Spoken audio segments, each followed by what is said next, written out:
Amém? Livro do profeta Isaías, capítulo 55, a partir do verso 6, diz assim: Buscai ao Senhor enquanto se pode achar, e invocai-o enquanto está perto. Deixe o ímpio o seu caminho e o homem maligno os seus pensamentos, e se converta ao Senhor, que se compadecerá dele. Torne para o nosso Deus, porque grandioso é em perdoar. Porque os meus pensamentos não são os vossos pensamentos, nem os vossos caminhos os meus caminhos, diz o Senhor.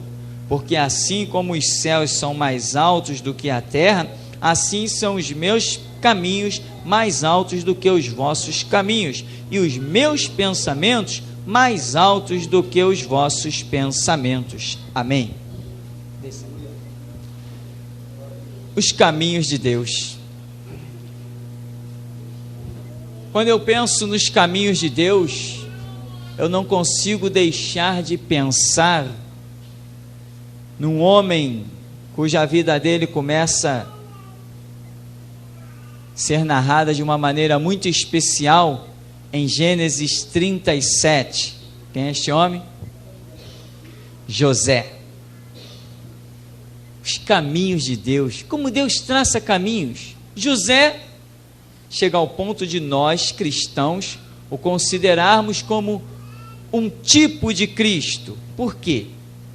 Porque nós sabemos que a palavra vai dizer que Jesus Cristo foi entregue aos romanos para ser crucificado, e diz que os sacerdotes e os escribas o entregaram por inveja.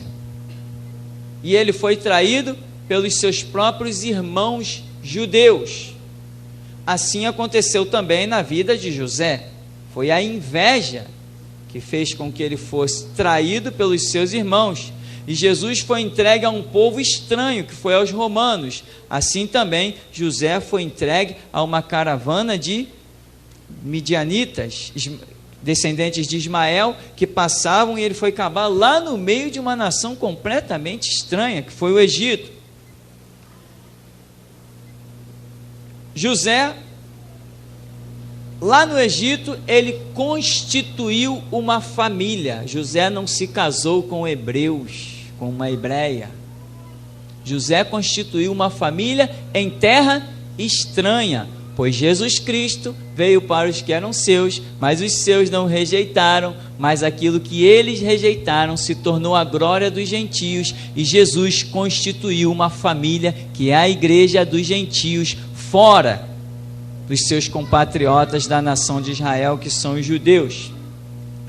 Depois, José provou aos seus irmãos, quando eles, naquele período de fome, de escassez, tiveram que ir até o Egito para conseguir mantimento. E quem está governando lá? Deus traça cada caminho que a Escritura já diz, né? Não são os vossos caminhos os meus, os vossos pensamentos os meus. Não, os meus são mais altos. Olha a distância do céu para a terra. Não dá para comparar. Por isso que a própria Escritura diz: Deus é aquele que abre porta. E ele diz: eu abro e ninguém fecha. Se ele abre, aonde que ele abre? Ele abre aonde ele quiser abrir. O recurso está na mão dele. Um dos títulos que eu mais me apaixono de Deus, sabe qual é? Simplesmente soberano. Sabe o que é alguém soberano? Soberano, pode tudo, não tem limite. Ele é soberano, ele está acima de qualquer situação, é soberano. Cristo também vai provar a nação judaica. Assim como Jesus se revelou aos seus irmãos depois de os provar, lembra? Colocou o dinheiro de volta no saco de trigo. Depois colocou o seu cálice dentro do pacote de Benjamim. Vocês são espiãos. Vocês vieram aqui espiar a terra. Vocês estão contra o rei do Egito. Vocês estão tramando um monte de coisa. Vocês roubaram o meu cálice de ouro. Eu tinha posto um banquete para vocês. É assim que vocês me dão a paga? Aí, enfim, essa prova que José faz dos seus irmãos Jesus também fará com a nação de Israel. Não está escrito? Eu farei com que todos marchem contra ti e saibam que eu te amo. Deus vai prová-los. E tem mais, José só disse para eles, olha, eu sou José. Quando que José se revelou? Quando eles abriram todo o seu coração. Olha, tudo isso é porque nós vendemos o nosso irmão, nós somos culpados do sangue do nosso irmão. Não mata Benjamim, não castiga Benjamim. Se vai fazer alguma coisa com ele, faz conosco. Quando eles revelaram mesmo seu coração, demonstraram o seu perdão, o pedido de perdão, o clamor, o arrependimento, aí José diz assim, ó, eu sou José. Aí aquela tormenta se transforma em gozo, em alegria. Assim será Israel cercado na guerra do Armagedon, um tormento descomunal. A Bíblia diz que coisas horríveis vão acontecer naquele período. E quando eles se veem completamente perdidos, eles clamarão. Aí sim, quando eles clamarem, Jesus descerá sobre o Monte das Oliveiras. Então, esse tipo de Cristo, né? E o que acontece? Quando José se revela pela segunda vez aos seus irmãos, ele não traz mágoa no coração, ele não traz ódio, ele não traz rancor, ele simplesmente supriu-lhes de uma maneira gloriosa. Assim será Jesus quando descer no Monte das Oliveiras. Não vai vir com mágoa, com rancor daqueles seus compatriotas, ele não vem com essa mágoa e rancor, ele vem para dar livramento, suprir e com eles implantar o milênio. Então, nós dizemos que José é o tipo perfeito de Cristo. José tem algo que me deixa intrigado com José. Ele realmente era bom demais. É um exemplo. Aquela mulher adúltera, mentirosa, foi a causa dele ir para a cadeia. A esposa de Potifar, lembra dela? Quando ele sobe ao trono no Egito, ele nem menciona aquela mulher, ele deixa as coisas que passou para trás. O nome dos filhos dele já são proféticos, Manassés e Efraim, né? Manassés, alegria pela nova vida que ele está tendo. Efraim, esquecimento, quer dizer, esquecendo-me das coisas que para trás ficam, prossigam rumo ao alvo, o prêmio da soberana vocação. Esta visão dele em esquecer completamente tudo que lhe tinha causado mal é fantástico. Quando ele aparece diante dos seus irmãos, ele diz assim, olha, vocês veem que vocês me fizeram mal, mas Deus transformou em bênção, em bem. Irmão, os caminhos de Deus são tremendos. Por isso, eu digo a você, deixa Deus traçar os teus caminhos. Não fique traçando os teus caminhos, que nem as pessoas por aí. Eu vou fazer um seminário, daqui a 2 anos eu sou consagrado, daqui a 3 anos eu viro bispo, daqui a 4 anos eu viro palhaço, daqui a 5 anos eu viro um bobo da corte, daqui a 6 anos eu estou no inferno. Não traça caminho não, deixa Deus agir, amém, querido? Porque o caminho que você tem que traçar é aquele de Mateus 6,6, e terminar a tua oração como Jesus ensinou, Pai, seja feita a tua vontade assim na terra como no céu. Quando Deus traça o caminho para você, ele sempre será glorioso, mesmo que no meio dele você não entenda, mas é Deus agindo, é Deus trabalhando. Quem poderia supor que aquele jovem chegaria onde chegou?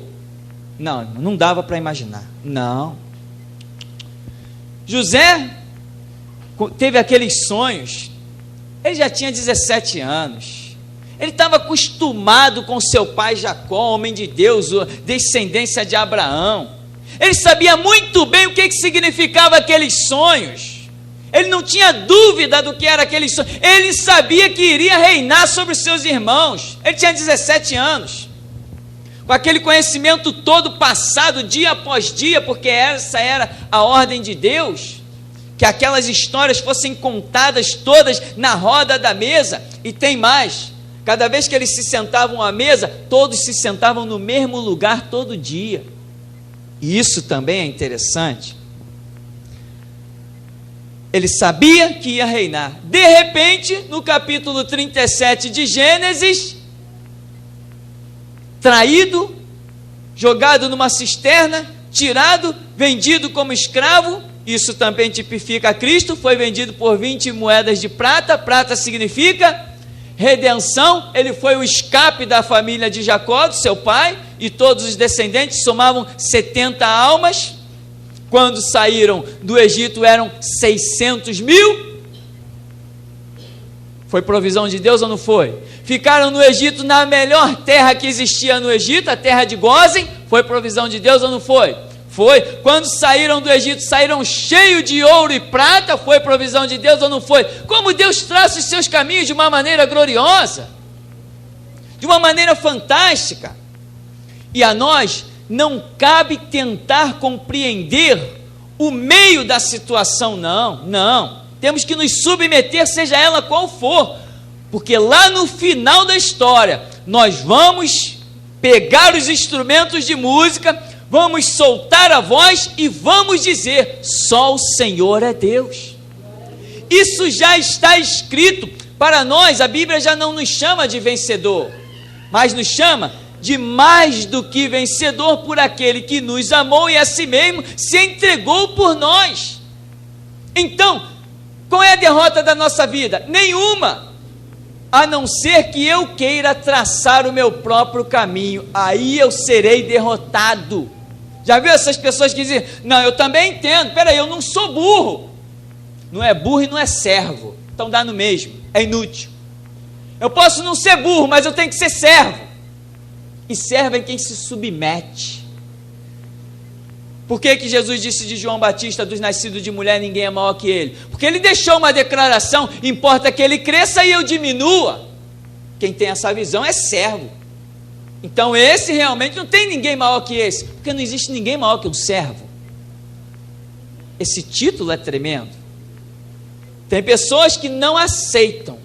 Eu já tenho a minha opinião. Não, até aqui eu aceito a palavra. Daqui para frente, não, porque eu já tenho a minha opinião. Eu acho que Deus vai agir. Se tu já tem as tuas concepções, se não está disposto sequer a orar para que Deus fale a respeito delas, teu mundo não é a igreja.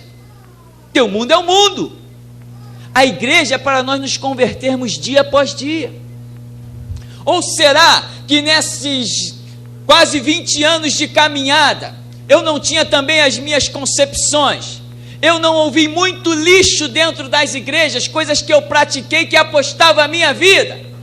Mas quando o Espírito Santo fala em contrário, nós temos que ter ouvidos para ouvir o contrário. E aprender a nos submetermos, porque Deus é quem traça os seus caminhos. Então José, no verso 37, ele é vendido, e ele poderia dizer assim, olha, o que foram dos meus sonhos? Eu sei que Deus falou, mas e agora? Estou eu aqui como escravo, aí chega no Egito, ele vai ser servo na casa de um homem chamado Potifar. Irmão, presta atenção, José, uma coisa eu também acredito, que o tempo todo ele sabia que Deus estava no negócio, mesmo que ele não entendesse. Sabe por quê? Porque ele chega na casa de Potifar, ele nunca levou uma chicotada. A Bíblia não diz que Potifar repreendeu ele por alguma atitude. Ele era perfeito e logo ele era o administrador sobre todos os servos, inclusive servos mais velhos do que ele. Alguém que se dedica à obra, alguém que não murmura, alguém que está firme e constante, é porque sabe que Deus está no negócio, mesmo que ele não entenda. Ele não entendia. Um jovem de 17, 18 anos, um servo em terra estranha, Ele poderia não entender, mas ele estava submisso. Por quê? Porque uma coisa ele entendia, que ele estava de coração limpo diante de Deus e que o Deus que ele servia é soberano. Ele sabia disso. Então, meu irmão, o vale da sombra da morte está te esperando. E dentro dele você vai ver a glória de Deus. Desde que você não murmure. Aceita. A Bíblia diz, 1 Pedro 5,6: humilhai-vos aonde? Debaixo da potente mão de Deus, para que a seu tempo vos exalte. Aonde está a potente mão de Deus? Pode estar aí quando você abre a geladeira e não tem o que comer. Pode estar aí quando tu está desesperado pela cidade procurando um emprego. Pode estar aí. Mas a Escritura diz, nunca vi desamparado justo, nem a sua descendência mendigar o pão. Aleluia. Deixa Deus ser Deus, vamos deixar Deus trabalhar. Ele tem seus caminhos, Ele tem seus projetos, não vamos atrapalhar Deus. Vamos aceitar o que somos, vaso de barro nas mãos do oleiro com uma reta poderosa. Aleluia. É isso que é o nosso Deus. Vamos deixar Ele quebrar, vamos deixar Ele esmiuçar. Quanto mais formos esmiuçados e aceitarmos, mais belo vaso Ele poderá fazer. José, na casa de Potifar, em tudo que ele punha as suas mãos, prosperava. O coração dele não estava amargurado, porque quem está com o coração amargurado, tudo que faz é uma porcaria. Ele estava feliz, ele estava alegre, como um escravo vendido, abandonado, sentindo a dor da distância do pai e da mãe, mas ele estava feliz, porque tudo que ele colocava as mãos prosperava. Nunca o chefe Potifar chegou para ele e disse, hoje eu vejo, José, que teu rosto está entristecido. Não, ninguém nunca viu ele com o rosto entristecido, mas tinha motivos, mas não estava. Uma mulher mentiu, já conhecemos a história, e daquela casa ele foi parar numa. Quem poderia imaginar que aquela mentira também era plano de Deus? Ou não era? Não era mais um degrau? Ele tinha que sair daquela casa. O que Deus tinha com ele era outro degrau. Deus usou a mentira daquela mulher mesmo para arrancar José daquela casa e ir parar numa cadeia. E você não vê nem por um momento José se queixando de que foi caluniado. Quando Potifar chega diante dele, é assim, José, que você me retribui? Eu coloquei tudo nas tuas mãos, José, e você tentou contra a honra da minha esposa, José. José, a Bíblia não diz que José sequer levantou os olhos e tentou se justificar. Sabe por quê? Porque quem nos justifica é Deus. João escreve dizendo que nós temos um advogado junto ao Pai. Aceite o caminho de Deus, aceite Ele ser o teu advogado. Se você tem um advogado, você não tem direito a falar. Aceita o caminho que Deus traça para você. E ele, de olhos no chão, não se justificou, foi parar numa cadeia. Quem diria que Deus ainda estava nesse negócio? Que caminho de Deus mais complicado para o homem? Que caminho mais confuso, turbulento?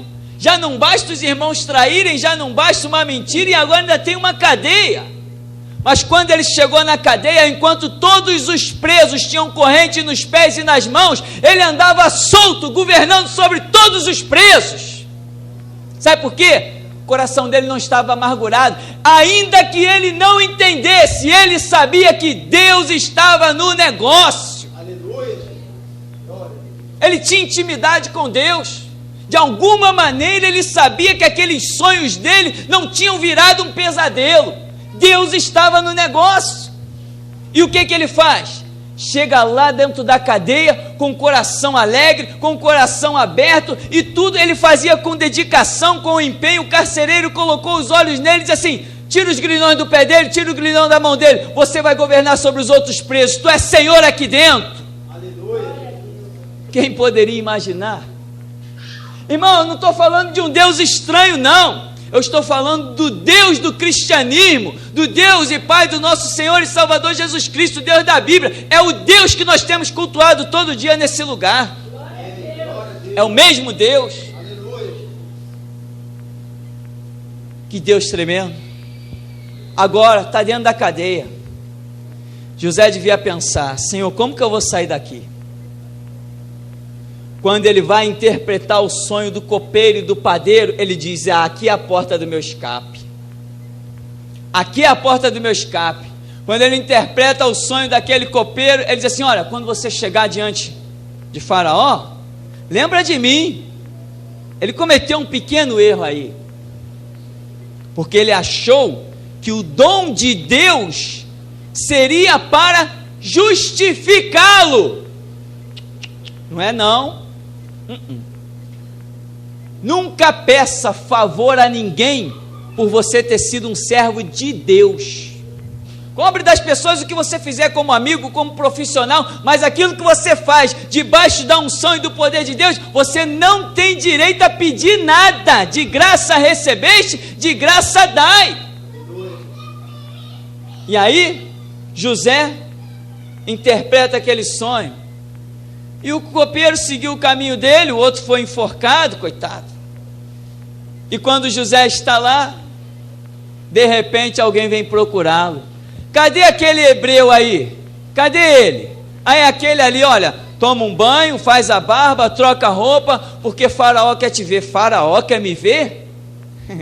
Não é Faraó que queria vê-lo, não. É que chegou a hora, ele já se humilhou debaixo da potente mão de Deus. Agora Deus quer exaltá-lo.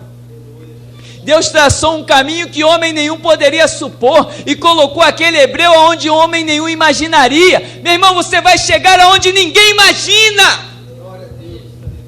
Mas deixa Deus trabalhar, deixa Ele quebrar o vaso, deixa Ele te torcer, deixa Ele te humilhar, deixa Ele te guiar pelo deserto, porque você vai saber que não só de pão viverá o homem. Quando ele chega, está aí, ó.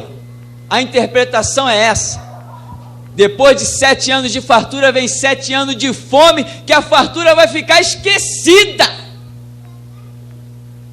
Procura aí um homem sábio. Ele não diz: eu sou um homem sábio. Não, ele não disse para Faraó que ele era um homem sábio que tinha como administrar os celeiros no tempo de fartura. Ele disse: procura aí no meio dos teus um sábio, porque também ele sabia que Faraó não ia achar, porque o negócio era com ele. E Faraó disse assim: que outro acharemos senão este, a quem tem o espírito dos deuses vivos? Está aqui o meu anel.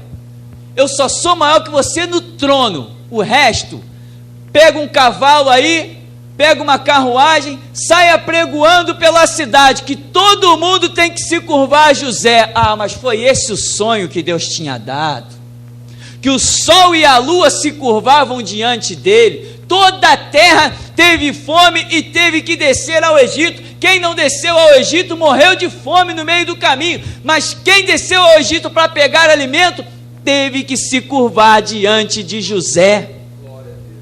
Não foi esse o sonho? José, olha aí o sol e a lua se curvando diante de ti. Está aí, meu irmão. Aprenda a não traçar o teu caminho, deixar Deus traçar. Tenha o teu coração transparente diante de Deus, e quando tudo estiver dando errado, saiba que tudo está dando certo, porque só o Senhor é Deus. Deus abre porta dentro de fornalha, Deus abre porta dentro de cova, Deus abre porta no meio do mar, Deus abre porta para derramar maná, Deus abre porta na rocha para jorrar água, Deus abre porta onde Ele quer, porque Ele é Deus.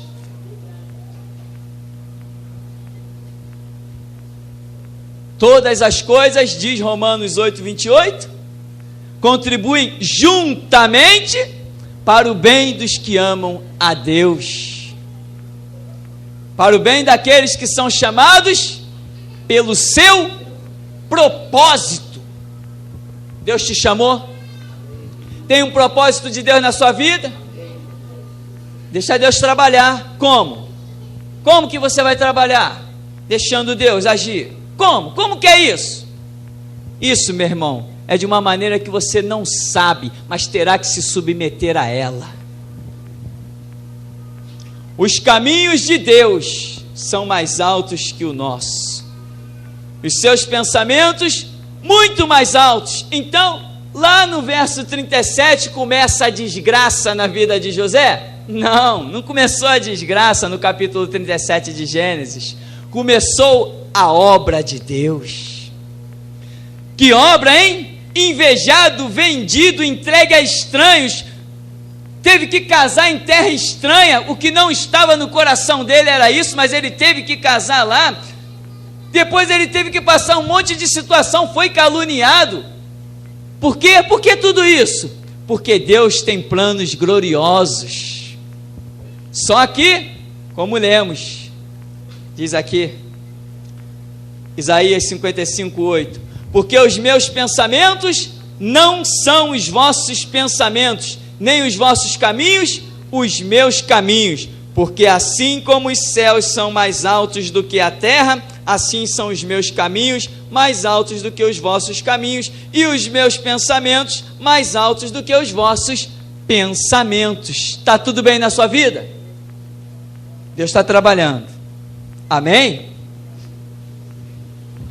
Mas amanhã pode ficar mal. O que você vai dizer?